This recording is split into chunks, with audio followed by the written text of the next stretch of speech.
하나님께서 창조하신 에덴 동산에서 추방당한 아담과 하와가 이제 혹독한 세상에서 살아가게 되었습니다. 우리가 사는 이 세상은 에덴 동산이 아니지요. 공중권세 잡은 자가 존재하고 죄악으로 인하여 땅이 밭을 갈아도 엉겅퀴와 가시를 내는 곳입니다. 또한 질병과 고통이 있는 곳입니다. 또 많은 경쟁과 그 경쟁 속에서 살아남아야 하는 아주 혹독한 곳입니다. 이처럼 세상은 우리가 생각한 것보다 만만하지 않았고 그 세상에서 살아가는 아담과 하와의 삶은 매우 처량하고 비참했을 것입니다. 하지만 하나님께서는 심판 중에서도 그의 긍휼하심과 그의 인자를 아담과 하와에게 부어주셨습니다. 드디어 에덴 동산에서 쫓겨난 아담과 하와가 그립고 그리던 아들을 품에 안은 것입니다. 하와가 가인을 보고 얼마나 기뻤던지 이렇게 외쳤습니다. 얻었다. 내가 하나님으로 말미암아 등남하였다. 이렇게 기뻐하고 하나님께 찬양, 감사드렸습니다. 선악과를 먹고 벌벌 떨면서 하나님께서 뱀에게 심판하셨을 때 이런 말씀을 하셨습니다. 앞으로 여자의 후손에서 뱀의 머리를 상하게 하는 자가 나올 것이며 그 구원자로 말미암아 하나님께서 주시는 구원이 온 인류에게 전달될 것이다. 하와는 하나님의 이 약속의 말씀을 마음에 기억하고 있었습니다. 그리고 오늘 이 가인을 낳았을 때 하나님께서 주신 구원자가 바로 이 아이구나 확신했던 것입니다. 그래서 아담과 하와는 이 가인에게 큰 꿈을 품었고 열심히 양육하기 시작했습니다. 그런데 오늘 말씀을 보니 또 다른 아들이 태어났습니다. 아담과 하와는 매우 혼란스러웠습니다. 그렇다면 하나님께서 약속하신 구원자가 누구인가? 우리가 누구를 하나님의 구원자로 생각해야 하는가? 절망했을 때 하와는 그 가인의 아우의 이름을 허무하다, 하벨이라고 지었습니다. 이제 시간이 흘러서 두 자녀가 성인이 되었습니다. 가인은 농사를 지는 농부가 되었고 아벨은 양을 치는 목자가 되었습니다. 두 사람은 자기가 얻은 각자의 소산으로 하나님께 감사의 제물을 드렸습니다. 마치 우리가 지금 이곳에 모여서 하나님께 예배하는 것과 같이 두 사람 모두 다 하나님께 예배드렸습니다. 예배하는 것, 이것보다 우리에게 가장 기쁜 일은 없습니다. 인간을 가장 인간답게 만드는 것은 하나님께 예배하는 것입니다. 하나님께 감사드리고 하나님의 은혜와 하나님의 구원을 노래하는 것이 바로 예배입니다. 가인과 아벨 오늘 본문 말씀에서 똑같이 예배했습니다. 그런데 다들 아시는 것처럼 오늘 본문 말씀을 보신 것처럼 하나님께서는 한 사람의 예배는 받으셨고 한 사람의 예배는 받지 않으셨습니다. 누구의 예배를 받으셨고 누구의 예배를 받지 않으셨나요? 가인의 제물은 연락하지 않으셨다. 아벨의 제물만 받으셨습니다. 하나님께서는 왜 그러셨을까요? 하나님이 사랑하시는 이 자녀가 드렸던 예배를 왜 한 사람의 예배만 받고 한 사람의 예배는 받지 않으셨을까요? 하나님께서 곡식보다 고기를 좋아하셔서 아벨의 제사만 받은 것이 아닙니다. 가인은 농부였기 때문에 자신이 얻은 소산으로 하나님 앞에 가져온 것이 당연했습니다. 제물에는 문제가 없습니다. 그렇다면 어디에 문제가 있습니까? 4절 말씀을 보십시오. 아벨은 자기도 양의 첫 새끼와 그 기름으로 드렸더니 여호와께서 아벨과 그 제물은 연락하셨으나. 아벨이 하나님께 제물을 드렸을 때 하나님께서 먼저 받으신 것이 제물입니까? 아니면 아벨 자신입니까? 말씀은 아벨과 그 제물을 연락하셨다 증거하고 있습니다. 하나님께서는 제물만 받으신 것이 아니라 그 제물을 가지고 온 예배자 자신을 받으신 것입니다. 중요한 것은 예배자입니다. 하나님은 신령과 진정으로 예배하는 자를 찾는다고 하셨습니다. 사람을 찾고 계십니다. 재물 때문에 내가 가지고 있는 재물이 얼마나 귀한지에 따라서, 얼마나 값어치가 있는지에 따라서 그 사람이 거룩해지는 것이 아닙니다. 하나님 앞에 예배자로서 하나님 앞에 올바른 마음을 가지고 나왔을 때 그것으로 인하여서 재물이 하나님께서 기뻐하시는 재물이 될 수도 있고 하나님께서 가증히 여기시는 재물이 될 수도 있었던 것입니다. 그렇다면 도대체 이 마음이 무엇입니까? 아벨이 하나님 앞에 나왔던 이 마음이 도대체 무엇이길래 하나님께서는 아벨의 재물을 그리고 아벨을 기쁘게 받으신 것입니까? 구약에 정통한 히브리서 기자는 오늘 이 본문에 대해서 이렇게 해석하고 있습니다. 아벨이 믿음으로 더 나은 제사를 드렸다 증거하고 있습니다. 믿음으로 주 앞에 나아갈 때 주님께서 그 예배자와 예배를 받으시는 것입니다. 사랑하는 성도 여러분, 예수가 나의 구원자라는 것을 믿으십니까? 예수 그리스도가 나의 죄 때문에 십자가에 달려 죽으셨다는 것을 믿으십니까? 예수 그리스도께서 흘리신 그 보혈의 피 한 방울 한 방울이 나의 죄를 덮고 내가 주의 자녀가 되었다는 것을 믿으십니까?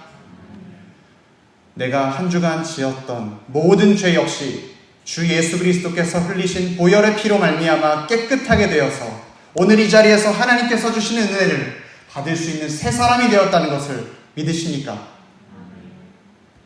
하나님의 말씀은 1.1핵도 틀리지 않고 우리에게 말씀하시는 하나님의 음성입니다. 이 믿음을 가지고 나왔을 때 하나님께서는 우리의 예배를 기쁘게 받으시는 것입니다. 그렇다면 가인은 어떻게 예배한 것입니까? 가인은 무엇으로 하나님께 예배를 드렸습니까? 겉보기에 가인과 아벨의 제사는 똑같습니다. 그러나 가인의 마음에는 내가 최선을 다해서 드린 예배는 하나님께서 반드시 받으셔야 한다는 교만함이 있었습니다. 믿음으로 예배하지 않고 나의 의로 예배하는 것입니다. 가인도 예배했습니다. 그러나 그 예배에는 의식만 있었고 형식만 있었습니다. 우리가 성전 앞으로 나아갈 때 주 예수 그리스도의 보혈의 피를 의지하여 주님의 보좌 앞으로 담대히 나아가는 것이지 나의 행위와 나의 잘남과 내가 가져온 재물로서 주님 앞으로 나아가는 것이 아닙니다. 내 의로 구원받겠다라는 율법주의로 나아가는 것이 아니라 오직 예수 그리스도의 보혈을 의지하여 나아가는 것입니다. 가인이 드렸던 제사, 가인이 예배는 하나님께서 기뻐하시는 예배가 아니었습니다. 이사야 시대에 이스라엘 백성들이 하나님 앞에 수많은 양과 수많은 피를 흘렸지만 그들의 죄는 그대로 있었습니다. 이스라엘 백성들이 또한 비참하게 바벨론 포로로 끌려갔을 때 그 원인이 어디에 있었습니까? 재물도 있었습니다. 하나님 앞에 드려진 제사도 있었습니다. 하지만 그들은 믿음이 없었습니다. 하나님 앞에 믿음이 없었고 그의 생활은 변함이 없었습니다. 그렇기 때문에 하나님께서는 그 제사를 더 이상 받을 수 없다라고 말씀하신 것입니다. 여러분, 우리 창세기 말씀의 첫 번째 죄악의 시작을 기억하십니까? 아담과 하와가 하나님께서 말씀하신 선악과를 먹으면 너희가 정령 죽으리라 말씀하셨던 그 말씀을 듣고도 그 말씀에 순종하지 아니하고 내가 하나님처럼 되고 싶다는 그 욕망과 그 욕망에 따라 본능적으로 움직이는 그 죄악의 행동이 바로 죄의 시작이었습니다. 사탄은 인간이 넘어진 곳을 똑같이 집요하게 공략합니다. 오늘 가인의 모습을 보십시오. 가인의 모습도 마찬가지입니다. 이미 내가 하나님입니다. 내가 의로 예배하면서 하나님이 왜 받지 않으시냐 따져 묻고 불평하고 있는 것입니다. 내가 하나님이 되려는 죄인의 모습입니다. 나는 왜 안 됩니까? 내 예배는 왜 받지 않으시고 왜 저 사람의 예배는 받으십니까? 내가 장자인데 왜 차자인 아벨의 제사만 받으시는 것입니까? 마치 탕자의 비유에서처럼 형이 돌아온 동생에게 살찐 송아지를 잡아주시는 아버지에게 불평한 것과 마찬가지입니다. 나는 아버지 옆에서 이렇게 열심히 지내고 있었는데 아버지의 제사를 다 탕진하고 돌아온 이 동생에게 어찌하여 나에게 잡아주지 않았던 살찐 송아지를 잡아주시는 것입니까? 불평하는 것과 똑같습니다. 사랑하는 여러분, 우리가 믿음으로 주님께 예배할 때에만 주님이 받으십니다. 주여, 내가 부족하고 가진 것 없사오나 주님께서 주신 것으로 말미암아 주님 앞에 가지고 나아갑니다. 마치 성전 앞에 숨어서 기도하던 세리의 마음처럼 주여, 나는 죄인입니다. 주여, 나를 긍휼히 여겨 주시옵소서 라는 마음으로 나아갈 때 주님이 그 예배를 받으시는 것입니다. 우리가 화려한 음악으로, 우리가 웅장한 성전에서 예배를 드린다고 하여서 주님께서 기뻐하시는 예배가 되는 것이 아닙니다. 주님이 다 받으시는 것이 아닙니다. 믿음 없이는 하나님을 기쁘시게 할 수 없습니다. 오늘 믿음을 버리고 죄를 선택한 가인의 비참함을 보십시오. 5절에 보니 그의 안색이 변하여 화가 났습니다. 그리고 죄에 사로잡혀서 더 이상 하나님을 바라보지 못합니다. 하나님은 여전히 가인에게 구원의 손길을 내밀고 계십니다. 너의 아우가 어디 있느냐? 이 말을 들었을 때 가인은 응당 하나님께 엎드려서 회개해야 했습니다. 하지만 가인이 어떻게 반응합니까? 내가 동생을 지키는 자입니까? 불평하고 하나님께 화를 내고 있습니다. 성질을 내고 있습니다. 자신이 동생을 죽여놓고 도리어 화를 내는 것입니다. 죄악이 처음 시작되었을 때 하나님께서 아담을 찾으셨습니다. 아담아, 네가 어디 있느냐? 아담은 두려워 숨었습니다. 하지만 이제 아담의 시작으로 죄가 얼마나 커지는지, 얼마나 이 세상에 관영하게 되는지를 보십시오. 오히려 적극적으로 하나님께 대적하고 있는 죄인의 모습입니다. 가인의 심령의 내부에 보면 이런 마음이 있었을 것입니다. 하나님께서 내 예배를 받아주셨으면, 하나님이 아벨의 제사를 받고 나의 제사도 받아주셨으면 내가 아벨 안 죽였죠. 하나님께서 이렇게 하니까 내가 이렇게 한 거 아닙니까? 하나님께 책임을 전가하고 있습니다. 죄를 선택한 것은 가인입니다. 하나님이 악을 조장한 것이 아니라 그가 하나님을 믿는 믿음을 버린 것입니다.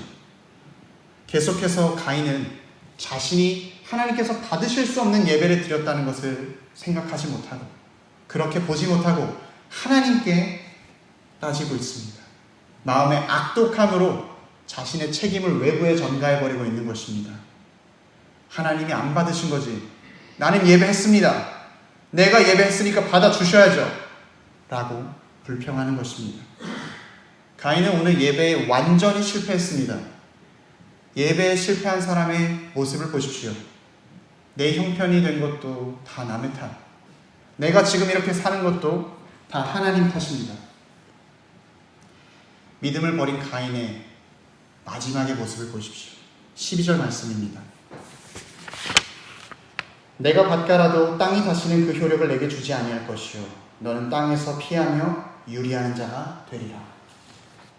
아무리 노동을 해도 가인은 결실을 얻지 못합니다. 단지 농사를 지었는데 먹을 것이 없다는 정도가 아닙니다. 이것은 하나님으로부터 오는 하나님의 신령한 복을 받아 누리지 못한다는 하나님의 저주와도 같은 것입니다. 하나님 없이 인간은 스스로 선한 것을 만들 능력도 없고 선한 것을 유지할 수 있는 능력도 없습니다. 인간은 그렇게 실력 있는 존재가 아닙니다. 믿음을 버리고 하나님을 떠난 인간은 결국 떠돌이 방랑자가 될 수밖에 없습니다. 그래서 예배에 실패하면 유리하는 자가 되고, 유리하는 자는 방랑하는 자이며, 이 방랑하는 자는 결국에 허탄한 것을 따르게 되며, 그 허탄한 자는 결국에 외롭고 두려움에 휩싸일 수밖에 없습니다. 우리가 잘 아는 파스칼이 팡세에서 이런 말 한 적이 있습니다. 인간 속의 허무한 마음을 채울 수 있는 것은 하나님으로 채우지 않고는 결코 채워지지 않는다. 그는 철학자였습니다. 그는 인생에 대한 고뇌가 있었습니다. 인간의 행복은 어디서 오는가? 이것을 평생 고민했던 사람입니다. 그리고 그가 마지막 진술을 남깁니다. 우리 마음을 채울 수 있는 유일한 것이 있다면 그것은 하나님뿐이다. 혹시 다들 해바라기를 보신 적이 있으신가요? 해바라기가 왜 해바라기죠? 해를 바라보고 자라나기 때문에 해바라기죠. 모든 식물체는 빛을 향해 나아가는 성질이 있습니다. 그 빛을 향해 나아가야만이 식물이 살 수 있기 때문입니다. 빛이 반드시 필요하기 때문입니다. 인간도 마찬가지입니다. 불신자든 신자든 인식하지 못했을 뿐이지 반드시 하나님이 필요하며 그 하나님 없이는 인간은 단 하루도 살아갈 수가 없습니다.